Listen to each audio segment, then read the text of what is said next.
আসসালামু আলাইকুম। সবাই কেমন আছেন? আলহামদুলিল্লাহ অনেক ভালো আছেন। আমিও ভালো আছি। আজকে আমি আপনাদের জন্য নিয়ে আসলাম মজাদার রেসিপি, অনেক মজার।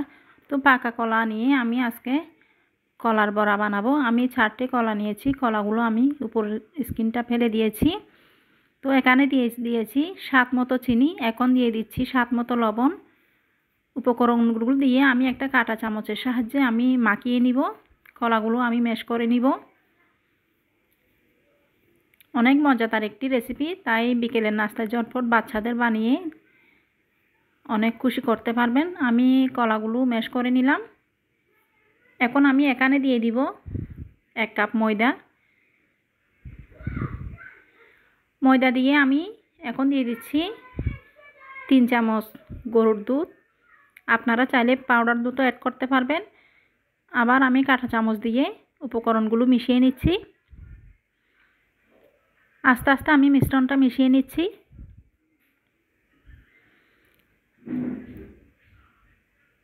উপকরণগুলো আমার এখন মিশানো শেষ। এখন আমি চুলার পর্যায়ে গিয়ে পরিমাণ মতো তেল দিয়ে দিলাম। একটা একটা করে পিঠাগুলো তেলের মধ্যে দিয়ে দিচ্ছি।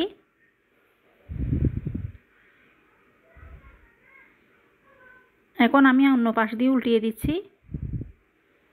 হাতে সময় থাকলে অবশ্যই একবার ট্রাই করে দেখবেন। বাড়িতে অনেক কলা আনা যায়, তো পেকে গেলে কলা খাওয়া যায় না, নষ্ট হয়ে যায়। তো ফেলে না দিয়ে এভাবে রেসিপি বানিয়ে নেবেন। অনেক স্বাদের হয়েছিল। বাচ্চাদেরকে খাওয়াই দিবেন এভাবে বানিয়ে। আমি প্রথমে পিঠাগুলো তুলে দিলাম।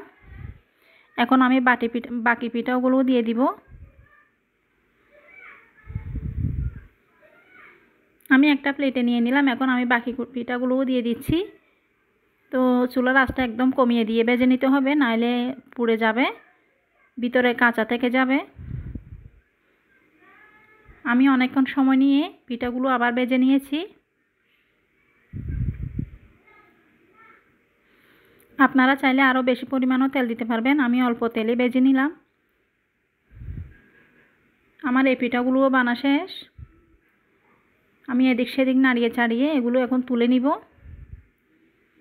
আশা করি রেসিপিটি তো সবার ভালো লেগেছে। যদি উপকারে এসে থাকে অবশ্যই চ্যানেলটি সাবস্ক্রাইব করে দিবেন। আমি একটা প্লেটে সার্ভ করে দেখাচ্ছি। মাশাআল্লাহ অনেক সুন্দর লাগতেছে। তো আমার অনেক ভালো লেগেছিল, তাই আমি আপনাদের মাঝে শেয়ার করলাম।